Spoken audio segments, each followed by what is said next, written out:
রোদ বৃষ্টি মাথায় নিয়ে কৃষক ফলায় সোনার ফসল। মাঠ ভরা ক্ষেতের প্রতিটি শস্যদানায় মিশে থাকে কৃষকের ঘাম আর তার হাতের স্পর্শ। উর্বর মাঠের সোনার ফসল ঘরে তুলতে পারলে নিশ্চিত হয় কৃষক, হাসি ফুটে কৃষানির মুখে। তবে প্রাকৃতিক দুর্যোগ কিংবা মহামারীতে যখন নষ্ট হয় মাঠের ফসল, তখন কৃষকের দুর্দশার অন্ত থাকে না। নেমে আসে চরম বিপর্যয়। এর প্রভাব পড়ে বৈশ্বিক খাদ্য যোগানের ক্ষেত্রে, বেড়ে যায় দাম। ফলে প্রয়োজনীয় খাদ্যের চাহিদা পূরণ করতে পারে না নিম্ন আয়ের পরিবারগুলো। 2019 সালে বিশ্বের প্রায় 678 মিলিয়ন মানুষ ক্ষুধায় ভুগেছে। 2020 সালে এই সংখ্যা দাঁড়ায় 782 মিলিয়নে। 2021 সালে ছাড়িয়ে যায় 828 মিলিয়নের ঘর, যা মোট জনসংখ্যার প্রায় 9.8%। 2022 সালে অপরিবর্তিত ছিল এই সংখ্যা। তবে খাদ্য নিরাপত্তাহীনতায় ভোগে 349 মিলিয়ন মানুষ। পরের বছর এটি কিছুটা কমলেও চলতি বছরে রয়েছে বৃদ্ধির শঙ্কা।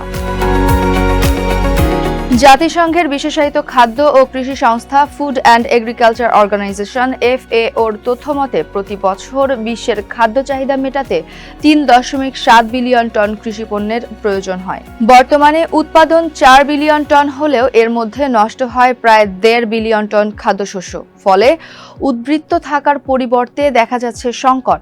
সংস্থাটির মতে 2050 সালের মধ্যে বিশ্বের 930 কোটি জনসংখ্যার খাদ্যের যোগান দিতে অবশ্যই বর্তমানের তুলনায় 60% বেশি খাদ্য উৎপাদন করতে হবে, যা সাধারণ কৃষি পদ্ধতিতে করা বেশ কঠিন বলে জানান কর্মকর্তারা। তবে সংকটে ভরা পৃথিবীতে অনেক কিছুই সহজ করে দিয়েছে কৃত্রিম বুদ্ধিমত্তা বা AI।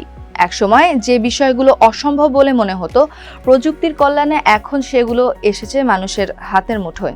তাই বিশাল এই জনগোষ্ঠীর ক্ষুধা নিবারণ বড় চ্যালেঞ্জ হলেও এই খাতে কৃত্রিম বুদ্ধিমত্তা দারুণ অবদান রাখতে পারে বলে মনে করেন FAO-র মহাপরিচালক কু ডং ইউ। রোমে অনুষ্ঠিত G7 ভুক্ত দেশগুলোর বাণিজ্য সংগঠন B7 এর সভায় তিনি বলেন, কৃত্রিম বুদ্ধিমত্তা ও চলমান ডিজিটাল বিপ্লব বিশ্বকে যেভাবে পরিবর্তন করেছে, এর প্রভাব কৃষিতেও ভালোভাবে পাওয়া যাবে। আরও রূপান্তরিতভাবে এগিয়ে যাবে কৃষি, যা বিশ্বব্যাপী খাদ্য চ্যালেঞ্জ মোকাবেলায় ভূমিকা রাখবে।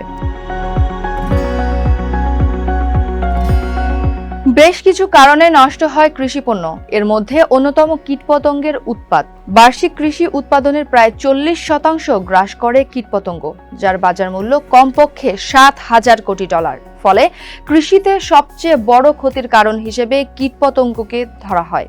মাটির অবক্ষয়ের কারণে সক্ষমতার চেয়ে প্রায় 33% কম শস্য উৎপাদন হয়। ফলে ক্ষতি হয় প্রায় $4,000 কোটি খাদ্যশস্য।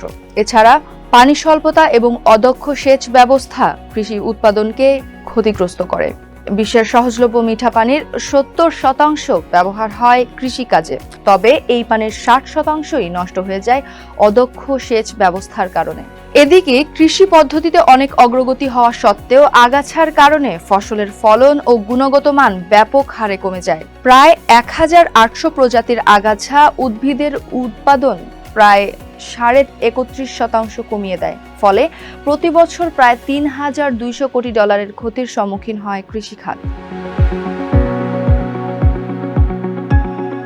পৃথিবীর প্রায় ক্ষেত্রেই আমূল পরিবর্তন আনছে কৃত্রিম বুদ্ধিমত্তা। একইভাবে কৃষি খাতের বিভিন্ন তথ্য উপাত্ত বিশ্লেষণ করে বিষয়ভিত্তিক গুরুত্বপূর্ণ তথ্য প্রদান করতে পারে AI। এই কাজটি খুব সূক্ষ্মভাবে AI ড্রোন কিংবা স্যাটেলাইটের মাধ্যমে নিরীক্ষণ করে কৃষকের কাছে তথ্য পৌঁছে দেবে, যার সুফল সহজেই পেতে পারেন কৃষক। যেমন কীটপতঙ্গ শনাক্ত, আক্রমণের পূর্বাভাস এবং নিয়ন্ত্রণ করে কিভাবে ফসলের ক্ষতি কমানো যেতে পারে সে বিষয়ে সাহায্য পাওয়া যাবে AI এর কাছে। এছাড়া নির্দিষ্ট জায়গায় কি পরিমাণ কীটপতঙ্গ আছে, সেখানে কি পরিমাণ রাসায়নিক কীটনাশক দিতে হবে সে তথ্যও জানাবে কৃত্রিম বুদ্ধিমত্তা। এতে রাসায়নিকের ব্যবহার কমার পাশাপাশি কমবে কৃষকের খরচ। একই সঙ্গে ঠিক থাকবে প্রাকৃতিক ভারসাম্য। ট্রপ ভিউ নামের কীটপতঙ্গের ডেটা শনাক্তকারী প্রতিষ্ঠান বলছে, AI ব্যবহারে কৃষি উৎপাদন ক্ষতিগ্রস্ত হওয়ার পরিমাণ কমপক্ষে 5% কমে যাবে। অধিক ফসল ফলানোর জন্য অবশ্যই মাটির নিচের অবস্থা জানা জরুরি। এক্ষেত্রে এআই রাখতে পারে মুখ্য ভূমিকা। In ground sensor, farm machinery, drone ও স্যাটেলাইট থেকে পাওয়া তথ্য থেকে এআই কৃষকের হাতে তুলে দেবে আর্দ্রতা, পুষ্টির মাত্রা ও প্যাথোজেনের উপস্থিতি সহ মাটির সার্বিক অবস্থার বিশ্লেষণ। এছাড়া দেবে সেচের পূর্বাভাসও। প্রয়োজন পূরণ হলে স্বয়ংক্রিয়ভাবে বন্ধ হয়ে যাবে সেচ কাজ। এআই ব্যবহার করে কৃষিক্ষেত্রের তথ্য সংগ্রহকারী নিউজিল্যান্ড প্রতিষ্ঠান ক্রপএক্স জানায়, এআই ব্যবহারের ফলে কৃষিক্ষেত্রে পানির ব্যবহার ৫৭% পর্যন্ত কমানো সম্ভব। সারের ব্যবহারও লাগে প্রায় ১৫% কম। এতে ফলন বেশি হয় প্রায় ৭০%। শস্য উৎপাদন বৃদ্ধিতে সুনির্দিষ্ট সমস্যা শনাক্ত জরুরি। একই ক্ষেত্রে জরুরি আগাছা নির্মূলের কীটনাশকের ব্যবহার কমানো। এই কাজে এআই এর ব্যবহার হতে পারে যুগান্তকারী পদক্ষেপ। কৃত্রিম বুদ্ধিমত্তার ব্যবহার শুধু প্রযুক্তিগত পরিবর্তন নয়, বরং একে অর্থনৈতিক ও সামাজিক পরিবর্তনে একটি দারুণ ভূমিকা রাখছে বলে মনে করেন ফুড অ্যান্ড এগ্রিকালচার অর্গানাইজেশনের মহাপরিচালক কু ডং ইউ।